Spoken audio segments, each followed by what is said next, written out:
Ang naganap kanina, mga Kojero, eto, hindi to masyadong pinansin eh. Tinanong si Digong tungkol sa Davao Death Squad. Umamin siya sa Davao Death Squad. Pinansin ba ni, ni Estrada? Di ba? Hindi. Hindi niya pinalampas. Hindi niya pinansin. Pinalampas niya kasi alam niya. Siya mismo alam niya na umamin na si Digong sa Davao Death Squad.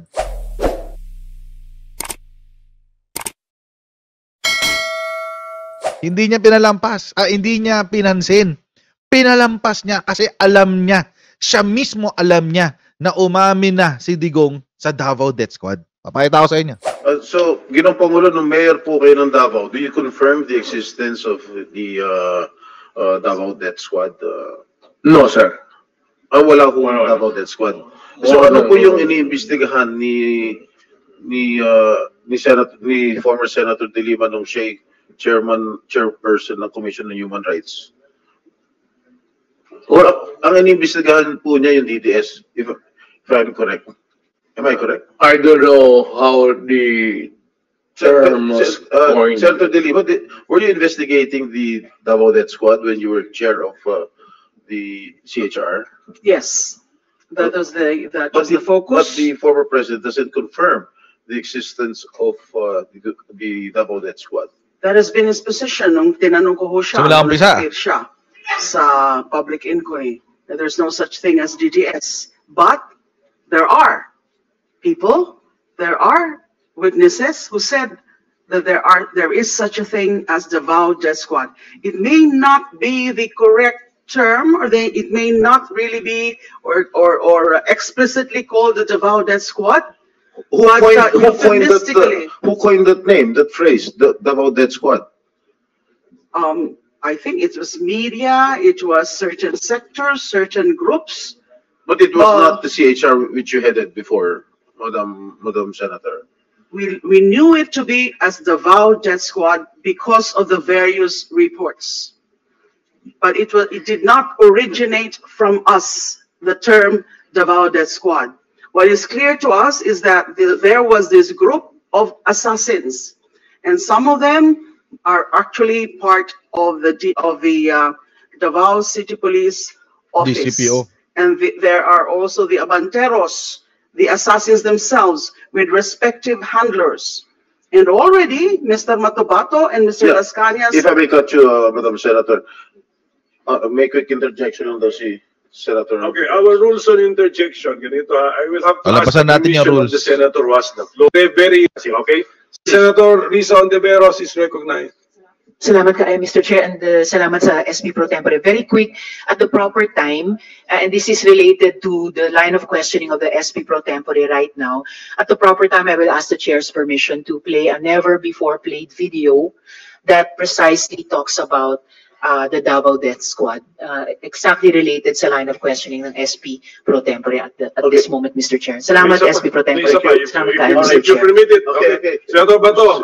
Senator, may I yes, sir. interject? Lahat itong sa right side ko, dumaan ito ng Chief of Police Director. Brut. Puro commander ng Death Squad yan. I thought there was no existence. Trabaho ng pulis yan. No. Literal. Lahat yan sila. Ito, si Danao, ayan o. Nagdadasal kasi sa kasalanan niya siguro. Magkano bang ilan bang pinatay mo? Dumaan yan. Ito, De La Rosa. Tanungin ko sila ngayon. Tanungin ninyo. Openly, lahat yan dumaan pagka-police chief. Pati yan si Gamboa. Tanungin ninyo. Danao, kung may utos ba ako na patayin ninyo yung tao, nakatali yung paa, pati kamay sa likod, or assassinate them. Take note of the question, mga Kojero. Ang sinabi ni Digong, tanungin nyo yung mga tao na yan. Kung meron ba akong utos, kung meron ba akong inutos, napatayin ang taong yan. Take note, may qualifier ha. May qualifier. na nakagapos o hindi makalakad. Wag nyo kakalimutan yun. Qualifier yun, mga kotsero. Kainin nyo yung tao, nakatali yung paa, pati kamay, ayun, nakatali sa likod, or assassinate them. May qualifier siya. Ibig sabihin, is it a statement na negative pregnant? Pwede. Patayin nyo. Kahit hindi nakatali. Di ba? Patayin nyo lang. Hindi naman kailangan nakatali eh. Hindi naman na kailangan agapos. Ito mas maganda itong susunod na sabihin niya. Ang sinabi ko, ganito, prangkahan tayo, encourage the criminals to fight. Encourage them to draw their guns. Bakit? Yan, buhay yan. Ayan na sila, yan ang instruction ko. Pati yan si Kuy. Yun. Wala siyang instruction na patayin ang nakagapos. Wala. Pero, ano instruction niya? Udyokan niyo sila na maglabas ng baril. Bakit? Mitigating circumstance kasi yun, mga kotsero eh. Or justifying circumstance pa. Pag justifying circumstance, mga kotsero, lalo na pag sa police, kasama po sa justifying circumstance is if their criminal act was committed in the line of duty. Or if the act was, di pala criminal act, if the act was committed in the line of duty. Ibig sabihin, kapag ginawa nila ito, dahil sa kanilang trabaho, absuelto sila. That's a justifying circumstance. So kapag nakapatay sila, because of, dahil pinapaputukan sila ng baril, pinaril nila, pinatay nila, justifying circumstance yun, absuelto sila sa korte. Yun yung sinasabi ni Digong. Di ba, doon sa hearing, paulit-ulit siya, nagturo ako sa mga pulis, tinuruan ko sila. And this is the law. Totoo naman, yun talaga ang batas. Nasa revised penal code yan, definition ng mga different circumstances. Mitigating, justifying, lahat yan, apat yan eh. Kapag binunutan ka ng baril at binabaril ka ng mga huhulihin mo, that's a justifying circumstance. Absuelto ka sa korte. So, anong sinabi ni Digong? Sabi niya, encourage them. Parang sa ibang salita, udyukan nyo sila na atakihin kayo para kapag nanlaban, para pwede kayong lumusot sa panglalaban. Yun yung sinasabi niya. Is that lawful? Pwede ho bang gawin yun ng ating kapulisan? Udyukan mo. Udyukan mo para kunyari nanlaban. Psychotic, guys. That can only be brought about by a psychotic mind. Ganon yun. Their guns. Yan brings them to draw, fight. Encourage them to draw their guns. Yan, buhay yan. Ayan na sila, yan ang instruction ko. Pati yan si Kuy. Encourage, pati yan si Tina Rosa, encourage them lumaban. Pagka lumaban, patay ninyo para matapos na ang problema ko sa syudad ko. Tawa-tawa yung mga nasa likod, pero hindi nila alam, mali na yung ginawa ni Digong. Violation ng civil code yun. Yung ginawa niya yun, doon pa lang may civil liability na siya eh. Imagine mo, mga kotsero, yung presidente ng Pilipinas, sasabihin sa'yo, mga pulis, ganito gawin nyo ha, poprotektahan ko kayo. Pero, hayaan ko pumatay, poprotektahan ko kayo. Paano? Siguraduhin nyo lang na ang taong titirahin nyo ay nanlaban. Psychotic, guys. We had a psychotic president. Nung na-presidente ako, ganun rin sa command conference. Inamin na niya. Diyan sa Malacanang. Inamin. Yan ang utos ko. Bakit ko pagbigyan important? Mag-criminal, they go after the innocent people robbing. Mabuti na lang sana kung... Oh, come on. Aakyat ng bahay. Mayor ako matagal.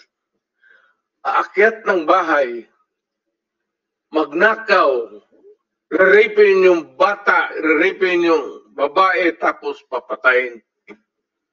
Kung ikaw ang mayor, how do you deal with the problem? Ano kaya ang dito magaling si Digong eh. Sa,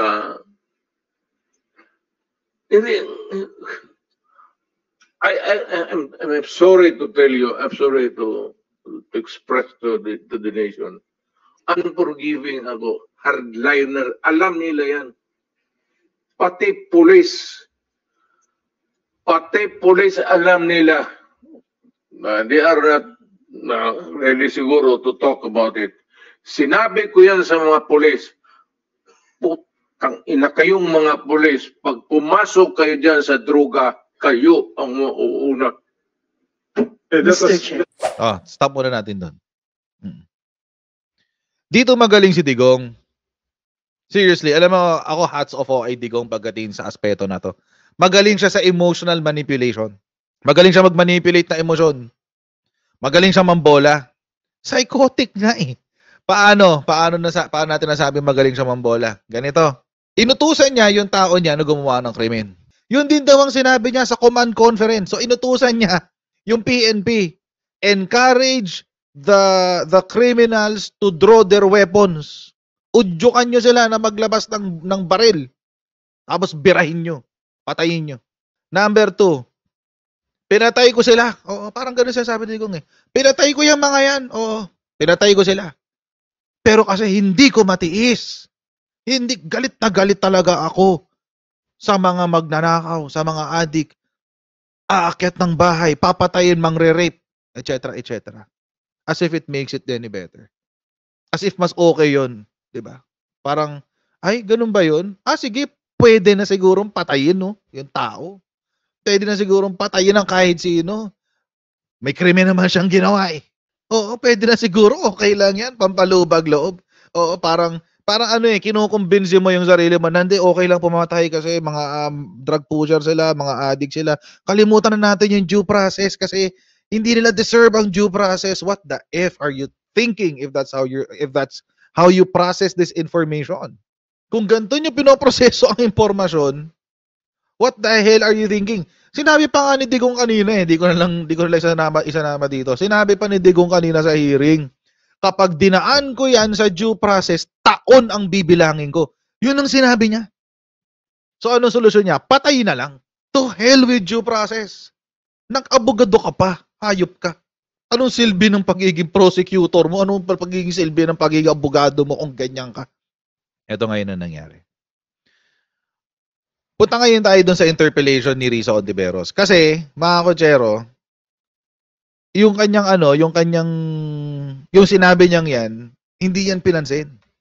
Hindi pinansin niya ni Jinggoy. Si Jinggoy, actually, pagkatapos pa nga nito, ang sabi niya, pinuntahan niya nagtanong siya kay, what's her name? Laila de Lima. Ang sabi niya, so, walang kwenta pala yung pag-iimbestiga mo, Laila de Lima. Sinabi, wala raw Davao Death Squad eh. Wala raw Davao Death Squad eh. So, walang kwenta pala yung pag-iimbestiga mo. Oo, incompetent ka as Secretary of Justice. Ay, ganun guys. Nagulat ako eh. Nagulat ako. Ha? Talaga? Palalampasin niyo yung statement. There's already an admission. May confession nang naganap. Dito pa lang may confession nang naganap eh. May admission na. Natawa pa nga si Jinggoy nung una eh. At tapos hindi natin alam kung ano nang ginawa ni Coco Pimentel. Basta ang alam ko ang napanood natin kanina nag-move on yung topic. Oo, so nagsalita na si Bato de la Rosa, kung ano na sinabi niya, etc., etc. Tapos mga kotsero, umabot sa punto na to. Nagkakagulo eh. And then umeksena si Risa Ontiveros. Oh, ayan. Yes, Senator Risa. Salamat kaayo, Mr. Chair.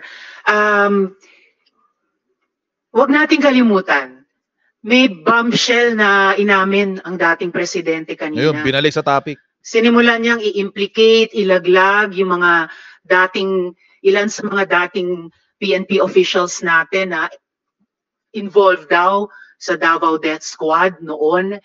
Pero sila mismo, sinabi nila na may death squad siya. Bagamat hindi daw pulis, may death squad siya. Yun yung iniimbestigahan nga natin dito, Mr. Chair. Yung war on drugs, yung extrajudicial killings na nangyari nung war on drugs, sinimulang modelo sa Davao noon, tapos iniimbestiga natin kung yun ang ginamit na template o modelo para i-scale up nationwide. O, yun yung sinabi ni Garma eh. Bombshell yung sinabi po ng dating presidente na meron na silang death squad. Ano man ang pangalan yan, police o non-police ba yan? Kasi it looks like what we are investigating now, yung ginamit na instrumento para sa war on drugs na nagbunga ng napakaraming extrajudicial killings. You are for the record, Mr. correct, ma'am. Oh, amamin. Thank you, Mr. Chair. Tama ka talaga. So, ganito na lang. Second confession. Huwag na lang yung pulis. Kawawa yan. Wala yung sa Davao experience, Davao, ako. Imbestigahan niya ako. Set a date for an investigation para sa akin. Ako ang imbestigahan ninyo. Mabuti naman. Kunin ninyo yung record sa Davao yung namatay. At sabihin ko sa inyo kung mayabang pa si Panelo dito eh. Kalmado pa eh. wala akong taguin. Alam mo, nag-warning ako, huwag kayong gumawa dito. Bakit? Kasi gusto ko ang Davao. Hindi niya masabi, di ba? Ang Davao was a very kawawa noon. Alam ninyo, sir, alam ko. Panahon ng NPA, nung hindi pa ako mayor, kita mo ang Davao. Left and right ang hold up, walang makalabas sa bahay. Pati mga pulis takot.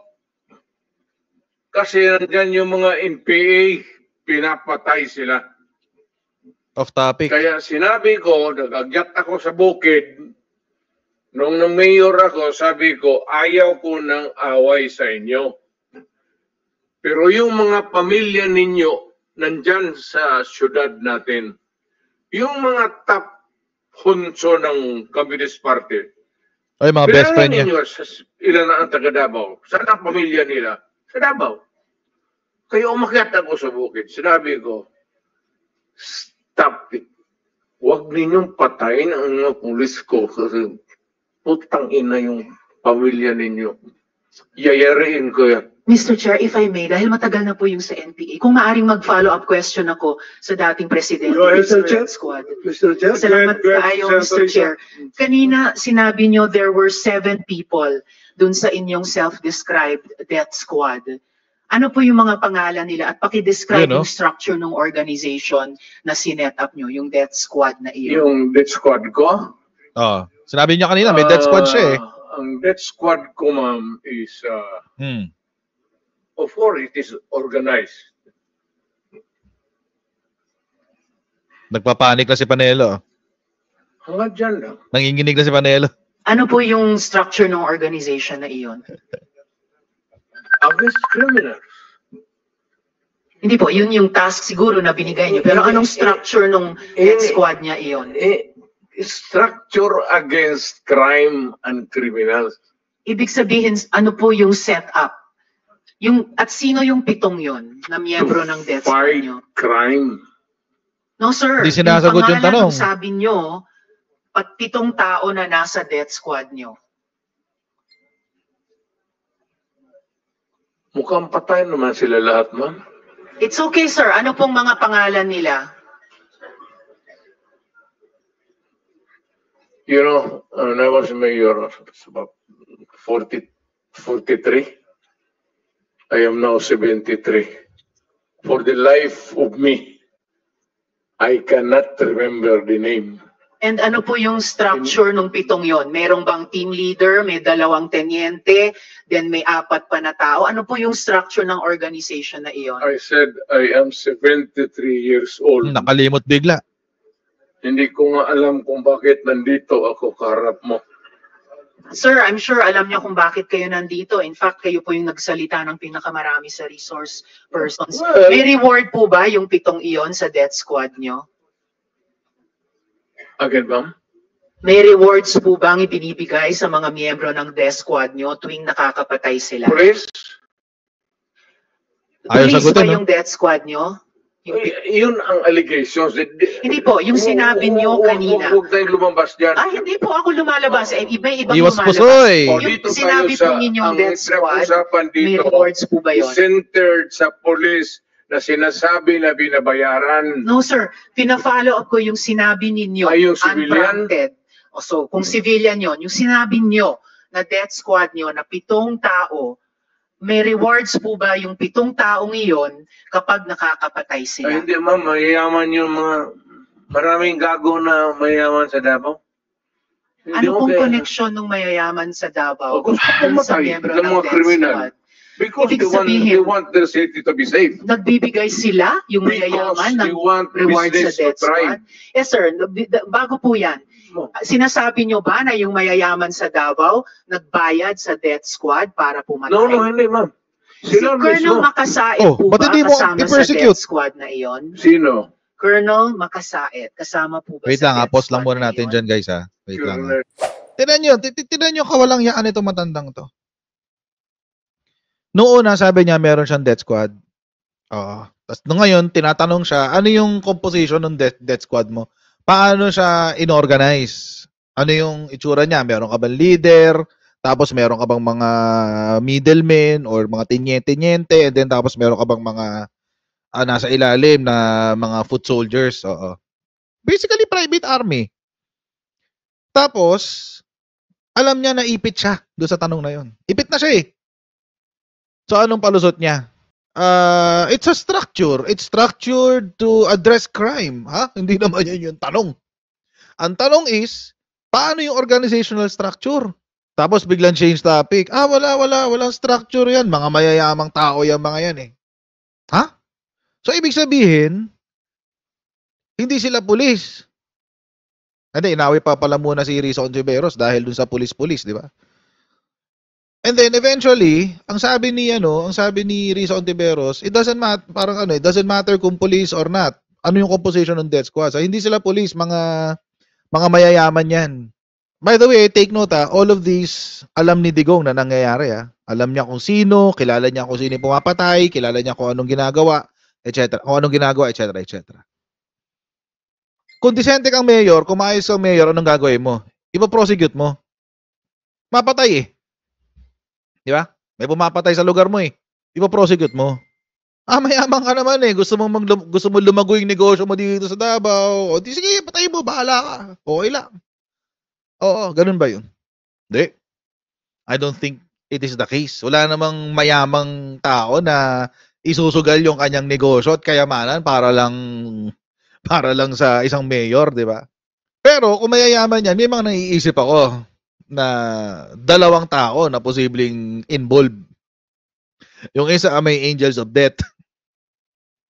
But anyway, so yun na nga. Tapos, biglang sagot niya, ito, punta tayo kay Makasaet, di ba? Tingnan niyo yung sagot niya dito kay Makasaet. Makasaet? Ma'am, alam mo, sa totoo lang, mahabang istorya to. It's okay, sir. Maikli lang sana. Pero ang problema, ma'am, patay na yung tao. Si Colonel Makasaet ay patay na. Ayaw kung marami. Police officer in the police department. Pero patay na yung tao. Okay, sir. May rewards po ba sila? Kung anong history yung tao na yan, patay na. Okay. May rewards po ba sila, yung mga miyembro ng death squad nyo? Sino? Ako? Magbigay? Yung 7 miyembro, kung sino man ang nagbigay, may rewards ba sila kapag pumapatay? Sagot! Walang reward, ma'am. Kung walang police rewards. Yan. Lalo hindi na police. Hindi ka police eh. Magbigay ng reward sa mga... Paiba-iba, hindi po. Paiba-iba po yung sinasagot nyo eh. Hindi ko tinatanong yung mga... Wait lang. Itama lang natin yung ating dito, pagkakaintindi. Hindi ho trabaho ng pulis pumatay. Ang trabaho po ng pulis ay i-enforce ang batas. Lawfully. To lawfully enforce the law. Yan po ang trabaho ng pulis. Itama lang ho natin yung sa ating pag-iisip kasi matagal ho tayong binrainwash ni Digonggong tungkol dyan eh.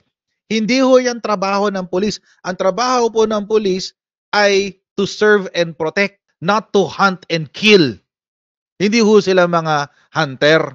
Yan ho ang mandato ng ating kapulisan. Pag sinabi po ni Digong na trabaho nila yon, hindi ho kasama sa kanilang job description na pumatay ka kahit sino. No.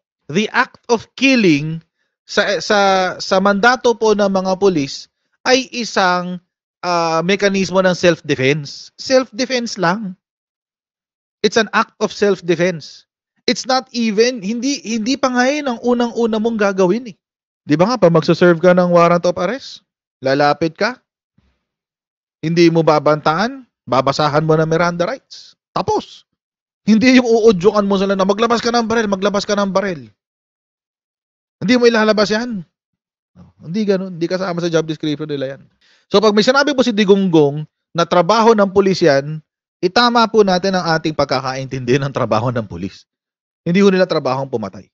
Ang trabaho po nila ay to lawfully execute and lawfully enforce the laws na meron po tayo sa bansa. Yan po ang trabaho ng pulis. Wag ho kayo magkamali. Wala po tayo sa China, wala po tayo sa Russia. Kung ganong sistema ang iniisip ni Digonggong, mali siya ng pagkakain. Hindi siya bagay sa isang bansa na may demokrasya tulad ng Pilipinas. Doon siya sa China, doon siya sa Russia, doon siya sa North Korea. Uubra yung mentalidad niya. Dito hindi. Mga pulis, tinatanong ko po yung mga miyembro ng death squad nyo, binabayaran ba sila kapag nakakapatay sila? Wala. Wala. Okay. That is a negative pregnant. Tingnan nyo, pati si Panelo natawa eh. Pati si Panelo natawa. Bakit? Negative pregnant po kasi yung tanong. Tinanong mo siya, binibigyan po ba sila ng pera kapag nakakapatay sila? Anong sagot ni Digong? Wala. Wala akong binibigay na pera. Ano yung opposite? Nakakapatay sila ng libre. Huli ka, Balbon. Huli ka, Balbon. Tingnan si Panelo, tawa na lang. Sabit. Alam niya. Sumabit ako dun. Sila kapag pumapatay sila. Walang reward, ma'am. Walang police rewards. yan. Lalo Hindi na ho. police. Bakit ako magbigay ng reward sa mga... Paiba-iba. Hindi po. Paiba-iba Trabaho po nila yung yan. sinasagot nyo eh. Hindi ko tinatanong yung mga pulis. Tinatanong ko po yung mga miyembro ng death squad nyo. Binabayaran ba sila kapag nakakapatay sila? Wala. Wala. Nag-aalala na yung mukha ni Panelo. Ano yung mukha ni Panelo? Nag-aalala na siya. Oh my God, patay. So, libre lang yung pagpatay. Senator, this is just an intervention. Yeah, sorry. I apologize, Mr. Chair. Yes, I submit, Mr. Chair. The time for Senator Estrada has expired. Senator Villanueva for just... Gusto ko lang. Itong parte na to, ito yung talagang nagkainitan si Risa Ontiveros tsaka si Rodrigo Duterte. As in talagang bangayan silang dalawa. Nagkabangayan, nagka-suspension para kumalma lahat. Pagkatapos ng suspension, arya ulit, birahan ulit. Panoorin natin to. Lang pong ipaalala sa ating lahat na seryosong usapin ito. At tiwala ako sa chair ng subcom na seryoso tayo dito. At hindi ko po na-appreciate ang napaka-casual na mga sagot ni dating presidente tungkol sa patayan. At tumatawa at pumapalakpak pa ang ilang kasama dito sa session hall. So siguro tigilin na natin yung nakasanayan natin na normalize at gawing katatawanan ng patayan. Sir, sabi nyo, when you are confronted by a criminal, you must overcome the resistance. Sinabi niya kanina. Ibig ko ba sabihin na lahat ng na EJK may baril? Kasi kung gano'n, nasa na po kaya yung mga baril? Dapat may libo-libo ng baril sa custody ng PNP. Tama. Do you have any thought on that? No, that is you're asking somebody somewhere or to make an accounting which is not possible. Why is it not possible? Your question cannot be answered here. Why is it not possible? So, but I think it... Bakit to magiging impossible yung pag-account ng mga nahuling baril sa mga napatay ng war on drugs? Sabi nga naman, nanlaban. Nanlaban daw eh. So, nasaan yung weapon? Nanlaban nga naman kasi. So, kung lumaban, dapat may weapon. It can be any weapon. Pwedeng kutsilyo, pwedeng balisong, pwedeng baril. Basta weapon. Basta deadly weapon. Nasaan? Meron ngang report na isang revolver lang, recycled, 3 patay, recycled, iisang revolver. Alam nyo, mga Kojero, importante pong makuha yung weapon. Kasi, yun po ang makakapag-justify na yung force exerted by the police is appropriate sa Tagalog kailangan makita po natin na meron talagang sandata para maanaman, para pag nagkaroon po ng paglilitis, makita po ng husgado na tama lang ang puwersa na ibinigay ng pulis. Kasi po mga Kojero, sa self-defense, yun po ang napaka-importanteng aspeto ng self-defense. The force used to repel the threat should be equal to the threat given to the person who defended himself. Equal force. Kung pulis ka, etong isa, meron ba, kung sabihin natin may weapon, let's say, balisong. Ang ginawa mo, pinagbabaril mo siya dahil may hawak siyang balisong. Kailangan i-justify mo pa yung pagbabaril mo sa kanya kasi hindi kayo equal force. Was there even a threat? Nilabas ba yung balisong? Sinasaksak ka na ba habang binabaril mo siya? Ayun, may mga ganung question. May mga ganun hong tanong. Nasaan yung weapon? It can be questioned kung hindi nyo kayang i-address, itatanong po namin sa PNP.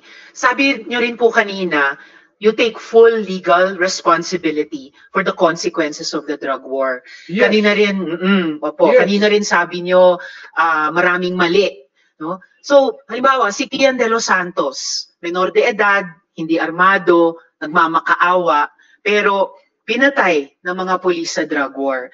Do you take responsibility for the death of Kian De Los Santos? The criminal act. No, you can't. The death. Do you take responsibility for his death?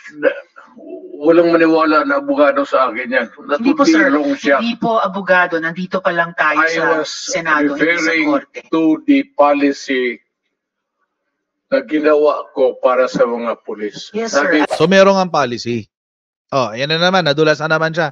So meron ngang policy. Nung una sabi niya, walang policy. Ngayon biglang merong, I was referring to the policy. Biglang ngayon, ganon. So aminado na siya talaga na meron talagang pagpatay na polisiya sa drug war. At nagbunga yung polisiya. Take full responsibility. Yes, and what about yung bunga ng polisiya na libo-libong namatay kasama si Kian De Los Santos? Do you also take full responsibility for that? Because in October 2020, na-quote po kayo na sinabi nyo, if there's killing there, I'm saying I'm the one, you can hold me responsible for anything, any death that has occurred in the execution of the drug war. Noong October ulit, October 21, noong 2021 naman, in a Reuters interview, kinwote kayo na sinabing, if there is any person who is going to prison, it would be me. I assume full responsibility. So, do you assume responsibility for the death of Kian De Los Santos? No. Why not? How about si Carl Anthony Nunez? Before you rumble on those many things. No, I'm not rambling, Mr. Chair. Very specific yung mga tanong ko. Specific ang law. Guilt is personal. Tama yun. Tanong ko muna ng abogado. Okay lang po. Kayang-kaya kong magtanong sa... Actually, tama si Digong doon. Let's be fair kay Digong. Tama po yun. Guilt is personal. Because ang guilt po is born, or I mean, when talk about guilt, ito yung hatol ng korte na guilty or not guilty. Kasi ang guilty po kasi, ikaw yung gumawa ng criminal act, kaya personal siya. Hindi mo pwede ipasa sa iba yung guilt of a crime. Pero, it doesn't necessarily mean na si Digong ay absuelto. No, he's not. Bakit? Kasi meron tayong tinatawag na Civil Code of the Philippines. Hindi man ho ito revised penal code, meron po tayong tinatawag na Civil Code of the Philippines. Sa Civil Code of the Philippines po, mga kotsero, meron tayong tinatawag na Article 19, 20, and 21. Yan. Lalakihan ko para sa inyo. Ayan. Ito, kambal yan. Magkakambal yan. Kambal yan. Ang basic po dyan, mga kotsero, is yung Article 19. Sa Article 19 po, yan po ang pundasyon. Every person, lahat ng tao, in the exercise of his rights and in the performance of his duties, pasok dyan si Digong bilang presidente, in the performance of his duty, he should act with justice, give everyone his due, and observe honesty and good faith. Ibig sabihin na siya ay iniisip niya yung kapakanan ng lahat. Justice, everyone is due, and observe honesty and good faith. Ngayon, if every person, including Rodrigo Duterte, who, contrary to law, willfully or negligently causes damage to another shall indemnify the latter for the same. Ibig sabihin, kapag ikaw willfully or negligently, sinadya mo man o hindi, ay nakakos ka ng damage sa ibang tao, babayaran mo sila sa damage na nagawa mo. Number 1. Number 2, ito, loss or injury naman to. Any person who willfully causes loss or injury in a manner that is contrary to morals, good customs, or public policy shall compensate the latter for damage. Ngayon, ang sinasabi po ni Rodrigo Duterte, yung polisiya ko, doon sa polisiya ko, meron akong pagkakamali. Okay, may admission na naman tayo, may confession na naman tayo. Ibig sabihin, liable siya civilly. Polisiya ko na patayin kayong lahat. Ngayon, hindi man siya ang pumatay, patayin lahat ng adik, patayin lahat ng ganito, patayin lahat yan.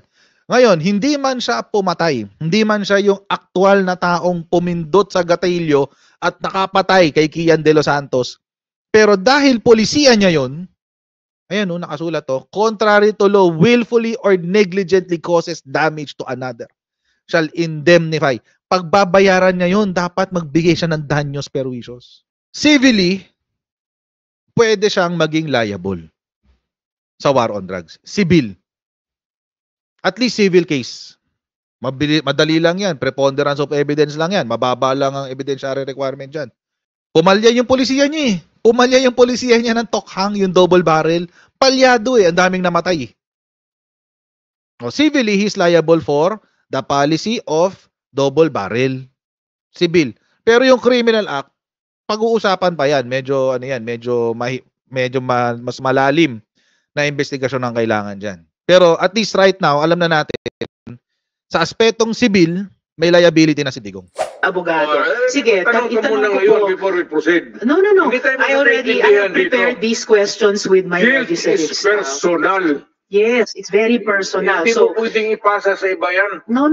Hindi po ito pagpasa. Iniimbestiga po ng Blue Ribbon yung war on drugs at yung naging bunga na extrajudicial killings dyan.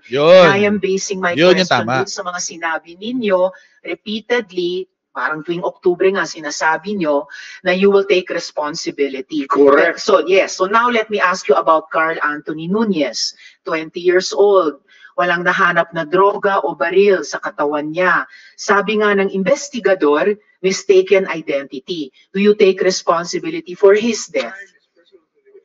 You know, sagot. Ma'am, can I ask for a recess of... nagpa-recess siya. Yeah. It's all right, Mr. Chair. Yes. Hearing suspended. Salamat kaayo, Mr. Chair. Ang tanong ko po ay, if you take responsibility, as you said in October 2020, as you said in October 2021 about assuming responsibility for the war on drugs, do you take responsibility for the death of Carl Anthony Nunez, Mr. Chair? Alam mo, yung policy, ma'am. Sige, lusot. Hindi mo nakuha yung policy ng presidente. Nakuha ko po, policy maker. I was talking about the policy. I take full responsibility yung sinabi ko na war on drugs. You said... sabi niya, I take full responsibility for the policy of war on drugs. O di pasok ka nga sa civil, kahit neglect man lang, kahit gross neglect, pasok ka dyan.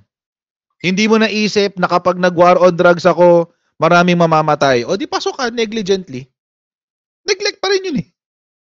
You did not exercise the due diligence or the prudence just like a father who is providing for his children. Liable ka sa war on drugs.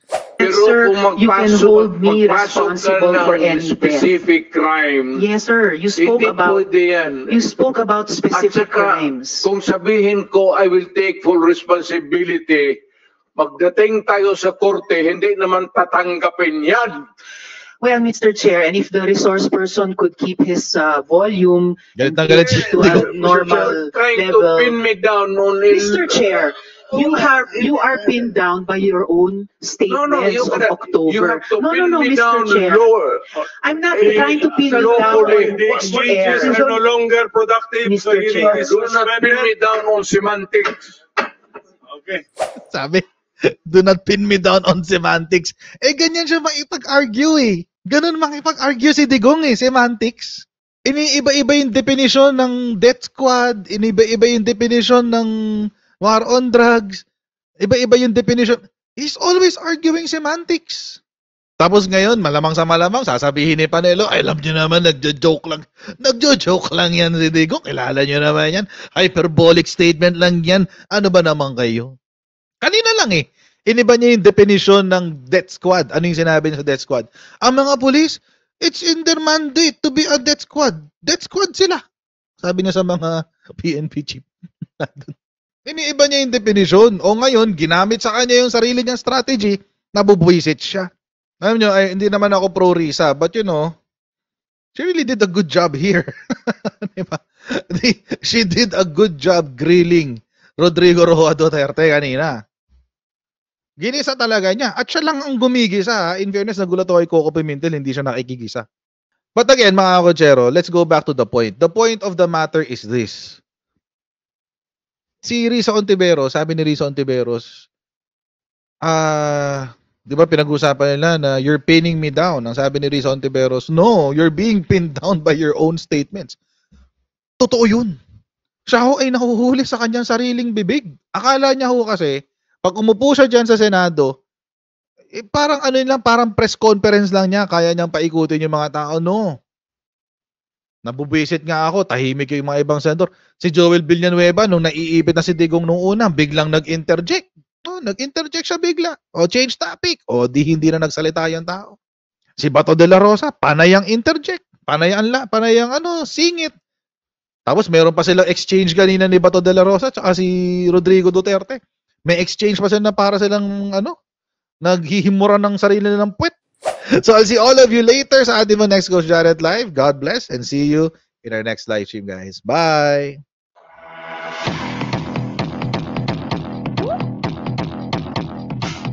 Pag ganun, huwag natin gawing tanga mga Pilipino. Mas maganda kasi nasa lugar ka ng tama kaysa yung pinipilit mo yung pagkakamali.